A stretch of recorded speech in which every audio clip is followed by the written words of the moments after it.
People aren't living a life of stress or discipline. They avoid stress, and they're definitely not living a life of self-imposed discipline. But you know, if you look around you, you look at the world around you, go to Walmart, in traffic, at church, even at the gym, where people are supposed to be getting fit, or at home, or go look in the mirror, and you can see the results of a lack of stress and a lack of discipline. Stress avoidance is what will put you in an early grave because it weakens you. It's the suffering and the stress in your life that makes you strong, and you know you're not strong enough. You know you're not strong enough because there's a voice inside you every day that's telling you to grow, that's telling you to get stronger, but you're not doing it. And the reason that you're not doing it is because you think that stress is bad for you. You think that discipline is bad for you. You know, we eat to feel good. We sleep in to feel good. We do all these things to feel good, but they don't make us feel good. They don't make us feel better.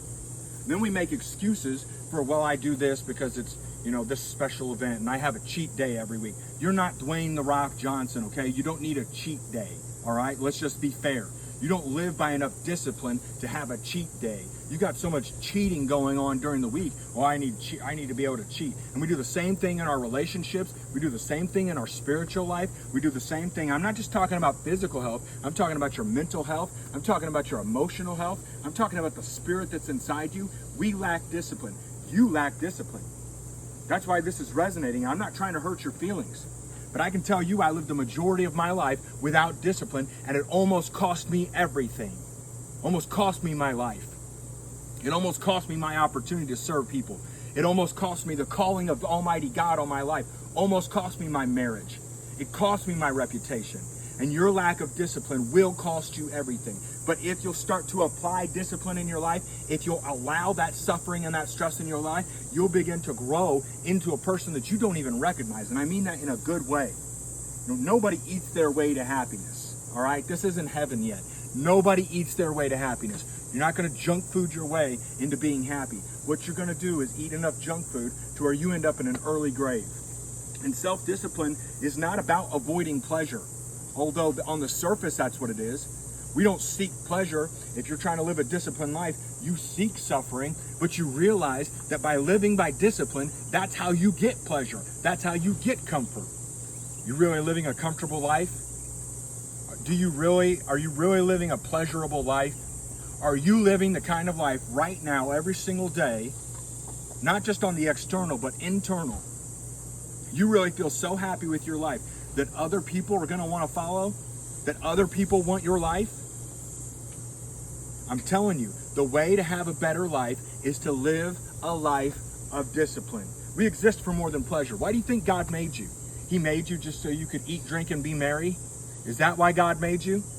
Or did God make you for a higher calling, for a higher purpose? It's your job to find out what that calling is, to find out what that purpose is. And the way to do that is to live by discipline so that you can actually hear and recognize the authentic voice of God in your own life. And when he tells you what he wants, then you go do it because you've got the discipline to be able to do it. And you're not seeking pleasure. You're seeking purpose. What are you looking for in your life? Pleasure? You want to feel good? Or do you want to feel confident that you are continually growing into the person that God made you to be?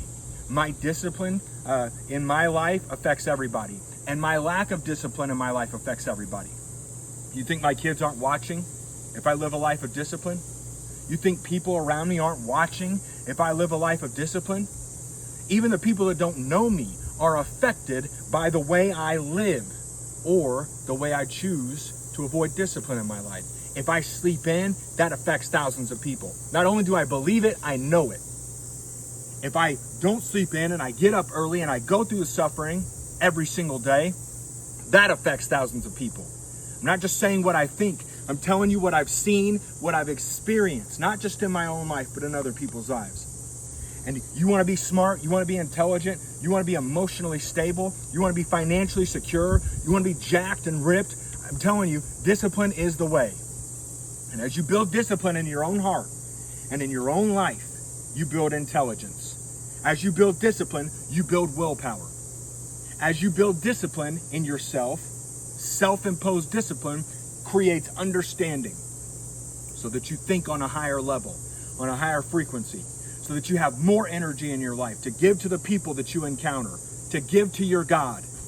Or are you just kind of existing and hoping everything works out right? Because it's not how it's going to be. Life is coming for you. You think you got it bad now, it's going to get worse. Life is coming. Problems are coming. And if you're not willing to go through stress and a little bit of suffering now, you're not going to thrive when that stuff happens. I know you just want to survive. Aren't you tired of just surviving? Aren't you tired of just making it? Aren't you tired of just getting by? Do you want to thrive in life?